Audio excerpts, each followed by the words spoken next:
Viewers আসসালামু আলাইকুম, ঈদ উল ফিতরের শুভেচ্ছা, ঈদ মোবারক। আজকের বিষয়টা হচ্ছে আপনার দলিল আছে কিন্তু দখলেও আপনি খাচ্ছেন, কিন্তু রেকর্ড অন্যজনের নামে। তা আপনার দলিল আছে, আপনি ভোগ দখলে জমি খাচ্ছেন, রেকর্ড অন্যজনের নামে। মাথা তো খারাপ হওয়ারই কথা, কেননা রেকর্ডও কিন্তু একটা সরকারের খতিয়ান। এই রেকর্ডটা তার নামে যে হয়ে গেল, আপনার নামে দলিল আছে কিন্তু আপনিও জমি খাচ্ছেন, কিন্তু আপনি নিজে দীর্ঘদিন যাবৎ 10, 15, 20, 30 বছর যাবৎ আপনি খাচ্ছেন, তবুও আপনি বুঝতে পারতেছেন না যে বলে আমার এই জমিটা অন্যজনের নামে রেকর্ড। যে কোনো কারণেই হোক, আপনি হয়তো বা জমির কাগজপত্র দিলে ঠিক করতে যা দেখছেন যে আপনার দলিল আছে, দখল আপনার আছে, আপনি ভোগ দখলে খাচ্ছেন, কিন্তু দলিলটা যা আমার কাছে আছে কিন্তু রেকর্ড অন্যজনের নামে। তো রেকর্ড জিনিসটাও কিন্তু একটা খুব শক্ত স্থানে সে আছে।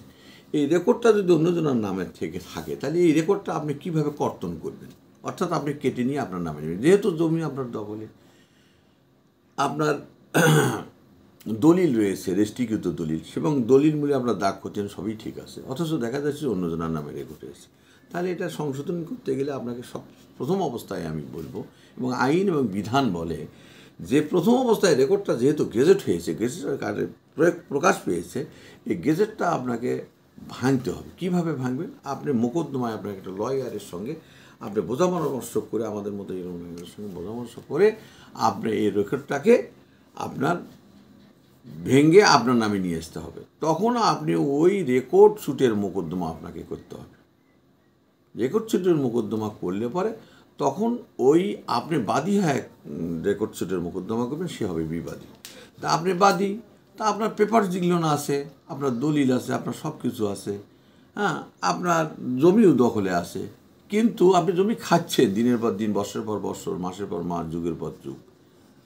যুগের পর যুগ, 12 বছর সমান 1 বছর। তো তারপর আপনাকে দেখতে হবে যে আমার এই রেকর্ডটা আমার নামে সংশোধন। তা নাহলে ওই জমিটা আপনি খাচ্ছেন, যদি একদিন কোনোদিন প্রয়োজন হয় বিক্রি করার, অন্যত্র বিক্রি করতে চান, আপনার কোনো সাংসারিক অসুবিধাই হোক, আপনার ছেলের লেখাপড়ার সুবিধার্থের জন্যই হোক, অথবা আপনার একটা অসুখ বিসুখের কারণে হোক, তখন ওই জমিটা আপনার সহসায় রেজিস্ট্রি বেসে দলিল করে দিতে পারিবেন না। কেননা বর্তমান রেকর্ড যদি আপনার নামে না থেকে, অন্তর্ভুক্ত না থেকে থাকে, তাহলে ওই জমিটার রেকর্ড আপনার কাটতে হবে, এবং এটা মামলা মোকদ্দমায় আপনাকে যাইতে হবে। রেকর্ড শুটের মোকদ্দমা করবেন বাদী হিসাবে, এবং বিবাদী তাকে করবেন যার নামে রেকর্ড রয়েছে। তখন আপনার এটা প্রক্রিয়াধীন অবস্থায় চলতেই থাকবে।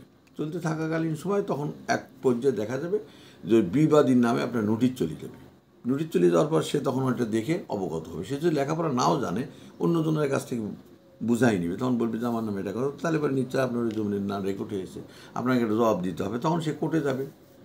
কোর্টে যাওয়ার পর তখন সেও উকিল ধরিয়ে, অথবা সে কোর্টে যা বলবে যে এরকম সমাচার আমার নামে কোনো দলিলে আমি নিজেও জানি না, এমনও হতে পারে আমি নিজেও জানি না, জমি তাদের, আমার ভুলবশত আমার নামে হয়েছে, জমিটা আদৌ আমার নহে। যার রেজিস্ট্রিকৃত দলিল আছে এবং যে ভোগ দখলে খেয়েছে, জমিটা মূলত তারই ভুলবশত। এটা যোগ সাজে হোক, যে যোগ সাজস্যই হোক, আর অথবা অন্য কোনো প্রতারণার মাধ্যমেই হোক, হয়তো নিয়ে রেখে দিয়েছে, কিন্তু কোনো সারা শব্দ করতেছে না, সুবিধাও দিল, হ্যাঁ, সুবিধাভোগী লোক, যার কারণে হয়তো তারা একটা উদ্দেশ্য খারাপ আছে, উদ্দেশ্য প্রণীতভাবে কাজটা করেছে। তো এটা তো মোটেই ঠিক করেনি, কারণ তার নামে রেকর্ড থাকলে তো সে জমি পাবে না, কেননা সে জমি খাচ্ছে, তার নামে দলিল আছে, আপনার তো কোনো প্রমাণ নেই। আপনি কী মূল্যে রেকর্ডটা আপনি করে নিলেন?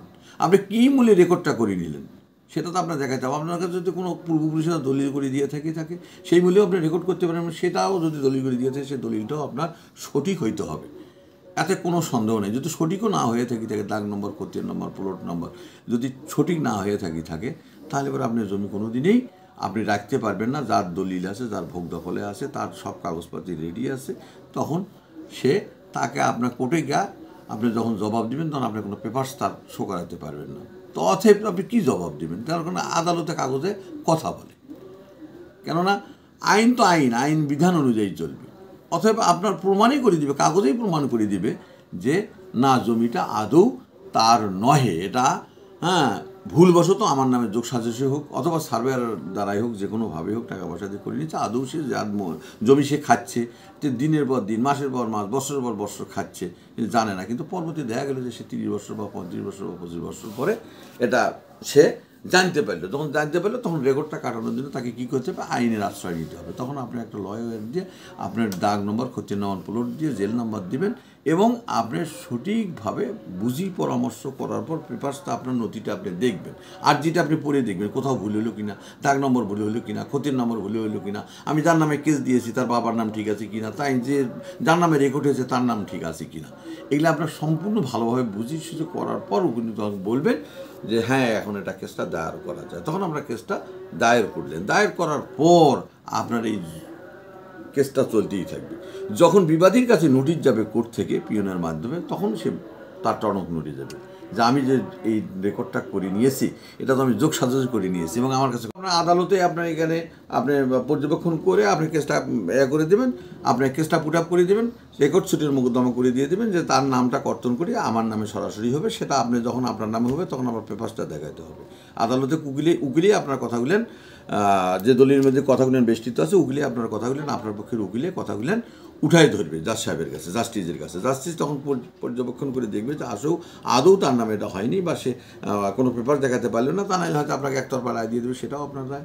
অথবা সে যদি বলে যে বলেন আমার কাছে পেপার কিন্তু ভুলবশত হয়েছে স্যার, এটা আমি জানি না, এটা আমার কর্ণগোচরের বাহিরে, তখন তাহলে পরে তাকে দুই তরফাভাবেই মানে ও পক্ষ জবাবদিহিতা করলে তখন তাকে সুন্দরভাবে রায়টা দিয়ে দিবে। অতএব তার জমি তার তখন থেকে গেল, তখন কোর্ট থেকে একটা আপনার পেপারস দিয়ে দিবে, হ্যাঁ রেকর্ড ছুটির মোকদ্দমা যে সে একটা নাম কাটার জন্য কেস করেছিল তখন তার নামের আদালত থেকে একটা পেপারস দিয়ে দিবে, হ্যাঁ দিয়ে দেওয়ার পর তখন ওই পেপারসের মূলে আপনি রেকর্ডটা করে আপনি আপনার নাম খারিজ টারিজ এসে হ্যান ত্যান এগুলেন যেগুলেন থাকে আর কি খাজনাবাদি দিয়ে আপনি আপনার জমি আপনার ওই রেকর্ডভুক্ত হিসেবে আপনার নামে আসি যাবে। ভবিষ্যতে আপনার বাচ্চাই হোক আর আপনার থাক, আপনি নিজের জীবদ্দশাই হোক অথবা আপনার ছেলেরাও খেলে পরে তখন আর কোনো সমস্যা হবে না, তখন আপনি আইনের দিক থেকে আপনি 100% সঠিক থাকলেন।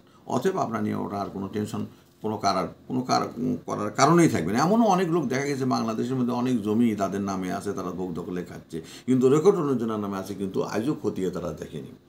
অনেক লোকই জমি সংক্রান্ত ব্যাপার এলে কিছুই বোঝে না এবং বোঝানোর চেষ্টা করে না, আর জমিনের বিষয়টা একটু ক্রিটিক্যাল টাইপেরও হয়ে থাকে, যার জন্যে অনেকের মাথায় এটা ক্যাশ করে, অনেকের মাথায় ক্যাশ করে না। যার জন্যে আপনারা এই বিষয়ে যদি আমাদের কাছে জানতে চান, আমার কাছে জানতে চান, আমাদের হোয়াটসঅ্যাপ নাম্বার দেওয়া থাকবে, স্ক্রিনে একটা হোয়াটসঅ্যাপ নাম্বার দেওয়া থাকবে, আপনি সেই হোয়াটসঅ্যাপ নাম্বার অনুযায়ী আপনারা মেসেজ পাঠিয়ে দেবেন। ইনশাল্লাহ আগামীতে আপনাদের এটা সঠিকভাবে আপনাদের আরও ভালোভাবে আমি ইনশাল্লাহ বুঝিয়ে দিতে পারবো বলে আমি আশা করি। এই আশাবাদ ব্যক্ত করে এবং আপনাদের সুস্বাস্থ্য কামনা করে এই যে শুভেচ্ছা জানিয়ে শেষ করছি। আসসালামু আলাইকুম।